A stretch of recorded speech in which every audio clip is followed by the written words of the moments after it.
Eh bien, c'est parti, Olivier. Bonjour à toutes et à tous. Vous savez combien j'aime le club des CIDRH. Une fois encore, malheureusement, cette année, je ne pourrai pas être présent à l'université d'été les 15 et 16 juin prochains.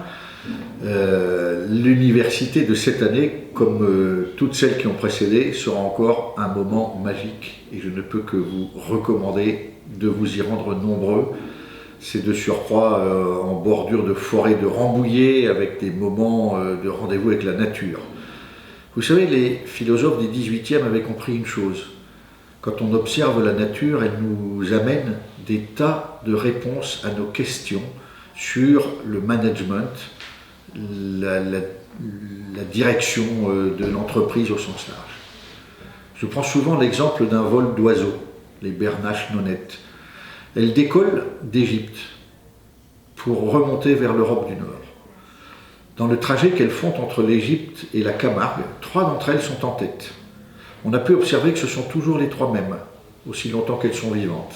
Elles guident le vol. Si l'une d'elles vient à être blessée ou fatiguée, elle se laisse reculer vers l'arrière du vol et c'est une des 2 autres qui prend le lead du vol. Quand elles arrivent en Camargue, elles se reposent toutes et comme elles ont leadé le vol et qu'elles sont fatiguées, les autres leur amènent à manger. Le vol redécolle pour faire Camargue-Baie de Somme. Ce sont 3 autres bernaches qui guident le vol, celles qui savent. Elles savent où sont les courants d'air à exploiter, les bonnes altitudes, elles ont mémorisé, sans que nous, les hommes, nous ayons idée que les animaux mémorisent, eh bien, il semble que si. Et voilà, elles arrivent en Baie de Somme et à nouveau le même partage. Et puis elles vont faire ensuite la Baie de Somme, le nord de l'Europe. Je vous donne cette petite image, vous voyez comme c'est beau, un vol d'oiseaux qui en V passe au-dessus de nos têtes. On n'imagine pas l'intelligence collective qu'il y a dans ce vol d'oiseaux migrateurs. C'est un exemple d'entreprise libérée, d'intelligence collective, de partage du savoir, du vouloir, de l'avoir et du pouvoir. Quand on partage ça, d'un seul coup l'entreprise va bien, l'organisation va bien. Et donc soyons capables de nous dégager de temps en temps, comme vous le propose cette université, des temps où on regarde paisiblement la nature pour en tirer des leçons. Souvenez-vous, je le redis, que des Diderot, des Rousseau et d'autres grands philosophes prenaient ce temps-là et ont su nous apporter un regard sur notre humanité et la façon d'être en relation avec les autres en observant la nature. Et donc cette université d'été, elle va parler, son thème est autour des talents et des compétences. Vous savez combien je suis convaincu qu'il n'y a pas de ressources humaines, mais de la rareté et de la richesse humaine. Chacune d'entre nous est un être unique. Dieu merci d'ailleurs, c'est ce qui fait la beauté de la vie. Et donc chacune d'entre nous est capable de développer un talent qu'il a ou pas de façon innée. Chacun et chacune d'entre nous, sur le chemin de la vie, va avoir à développer des capacités relationnelles, professionnelles, etc., etc. C'est d'autant plus intéressant de s'interroger sur ce sujet aujourd'hui que la compétence n'est plus la clé de reconnaissance dans l'entreprise. Pourquoi ? Parce que la compétence est de plus en plus éphémère. Quand je dis ça, je sais que ça peut perturber les gens, ça peut même en froisser certains. La réalité, c'est que dans un monde numérisé, mondialisé, où l'innovation est partout, où un gamin qui se lève un matin à Shanghai va inventer une application qui va perturber tout un marché, où par l'intelligence collective de gens qui ont réfléchi ensemble vont arriver de nouvelles solutions sur tel ou tel domaine technique ou pas. Dans ce monde, qui est un monde extrêmement créatif et inventif, la compétence est un sujet clé. Pourquoi ? Parce qu'il va falloir en permanence l'incrémenter, la faire vivre. Derrière le mot compétence vient du coup le mot formation. Nous allons définitivement être installés dans un monde où il faudra sans cesse se former, apprendre, partager, discuter ensemble pour trouver des solutions. Moi je trouve ça génial, c'est-à-dire qu'il ne suffira plus de passer un diplôme entre 20 et 25 ans et fort de ce diplôme, croire qu'on a devant soi une espèce de longue route tranquille. Non, tout ça, Dieu merci, c'est fini. Je dis Dieu merci parce que je pense que c'était un modèle qui enfermait les gens dans des sortes d'autoroutes très bien balisées, et que du coup, c'était assez aliénant si on y réfléchit, même si le mot est un peu fort. Là, la grande chance qu'on a, et je fais le parallèle avec ma vie de marin, il va falloir tirer des bords en permanence, aller chercher la bonne risée, s'adapter aux éléments de la nature, le vent, le courant, etc., etc. Eh bien, nos vies vont être de plus en plus dans cette jolie organisation qui va nous amener en permanence à aller ensemble trouver les formations communes.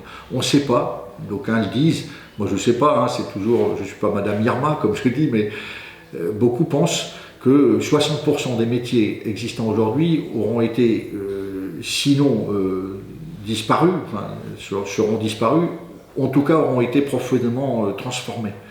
Et donc ça veut dire quoi? Ça veut dire que face à ça, soit on a peur et on essaie de résister, soit on se met dans le mouvement et ensemble, parce que c'est ensemble qu'on peut trouver les solutions, on va aller chercher quels seront les talents de demain, quelles seront les compétences. Bien malin qui peut le dire.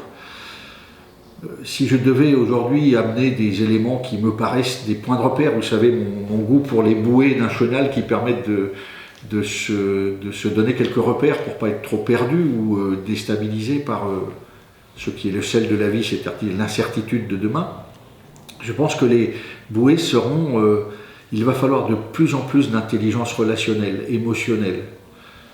Et donc, de plus en plus, il va falloir apprendre à être dans l'empathie, la relation, l'affirmation non brutale de son identité qu'on met au service des autres pour conjuguer les identités. De plus en plus être capable de ne pas s'enfermer dans des dogmes, tout en ayant des racines solides, car le mieux qu'on ait à apporter aux autres, c'est nous. Et donc il faut être nous, notre identité, il faut être soi-même, mais pas en contre, en avec. Je pense qu'ensuite il faut, dans ces talents à venir, être capable de convaincre le maximum de gens que la compétition est stérile. Elle conduit forcément à des attitudes brutales, et que donc il faut rentrer. L'autre jour j'entendais un mot amusant, on disait coopétition. Bon, peut-être. Moi je crois beaucoup à la coopération. Tout le monde, depuis maintenant 10 ans, dit, ou même 15 ans, dit il faut vivre en réseau, il faut être connecté, il faut être tout ça. Vous avez entendu ça 1000 fois.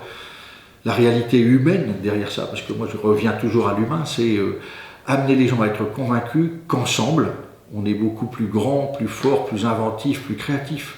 Et que l'un des talents majeurs à développer, c'est la capacité à être ensemble. Et donc, à convaincre les gens que toute forme d'individualisme forcené, de diva, de gens qu'on met en avant des autres, c'est potentiellement dangereux. C'est une vraie révolution intellectuelle dans nos pays, que de convaincre du fait que l'important c'est pas d'être le premier de la classe, l'important c'est d'être avec la classe, si j'ose dire. Voilà, donc autour de compétences et talents, un sujet clé. Moi, vous savez, mon goût de l'aborder toujours les sujets plutôt philosophiquement. Vous aurez les meilleurs témoins pendant cette université sur ces sujets-là, ceux qui travaillent cette matière depuis longtemps, qui vous amèneront des visions, j'allais dire, très concrètes, très techniques, très opérationnelles sur ces sujets-là.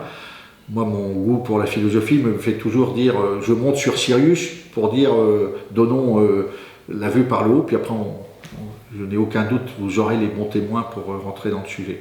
Et donc, le sujet de la compétence et des talents pour demain, c'est un sujet majeur. Pour finir, je dirais, c'est parce que nous sommes capables d'être en mouvement et en questionnement qu'on est vraiment en vie. Et qu'on est en train d'assister à une bascule de toutes nos organisations qui avaient pu s'installer avec un certain nombre de repères bien précis. Tout ça, ça bouge à toute vitesse. Ça ne veut pas dire que tout va disparaître, que non. Ça veut dire qu'on va ensemble cheminer et trouver les solutions et inventer les talents les uns après les autres.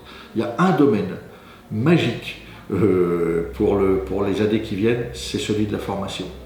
On va en permanence être dans la formation. Plus la formation magistrale, mais en permanence des petits arrêts où on va se retrouver et on dit dis-moi comment tu vois ça, comment tu le vois évoluer, qu'est-ce qu'on peut apporter comme réponse.